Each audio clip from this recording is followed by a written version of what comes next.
This is the Sunday Gospel for Men, presented by Exodus. A reading from the Holy Gospel according to John.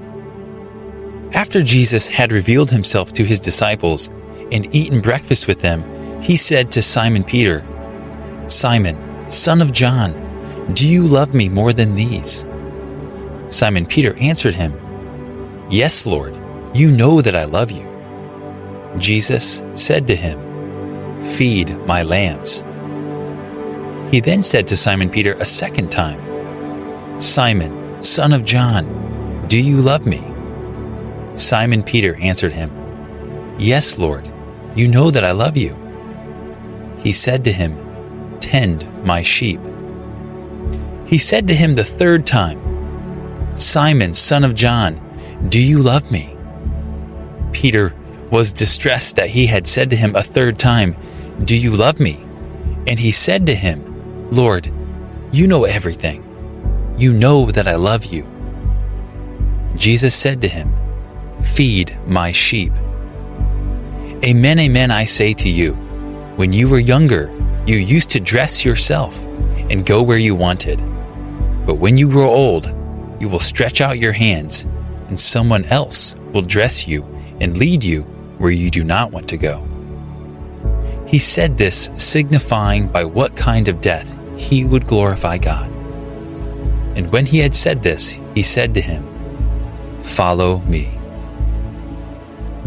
The Gospel of the Lord. In today's Gospel reflection, it should be no surprise that we're going to talk about St. Peter. In Matthew chapter 16, Jesus asked the disciples who the people were saying that he was. And they responded that some said Elijah, some John the Baptist, and still others one of the prophets.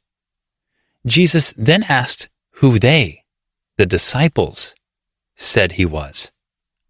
Peter's response, "You are the Christ, the Son of the living God," led to Jesus' famous blessing in the founding charter of the papacy, which would be known as the office of Peter.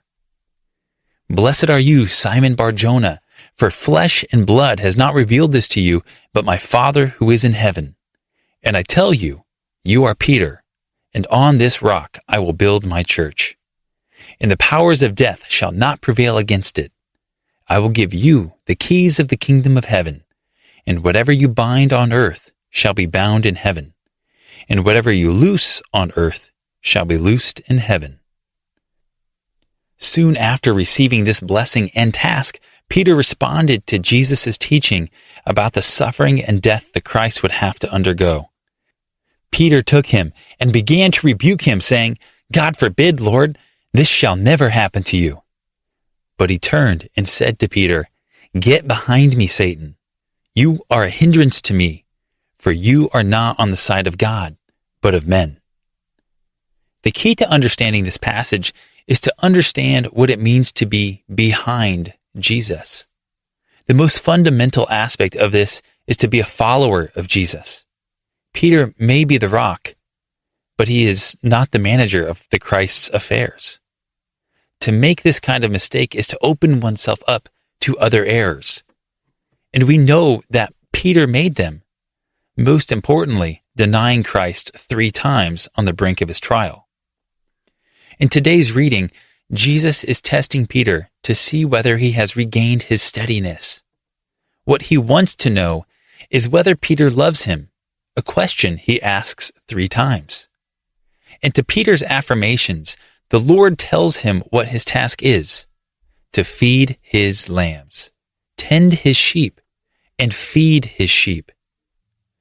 Jesus adds to this task the warning that Peter himself would die the kind of death to which he had objected when Jesus predicted it of himself: death on a cross. We men who have responsibilities as shepherds of families or of others in the church must both love and follow Jesus, not tell him about how he should follow our plans. So in your prayer today, ask the Lord if you have been following him. If there have been places where you have been wandering or have been resisting the Lord's will and trying to substitute your own, Ask Him to prune your will and make your love complete. This has been the Sunday Gospel for Men, presented by Exodus. You can find this and more tools for your spiritual life at exodus90.com.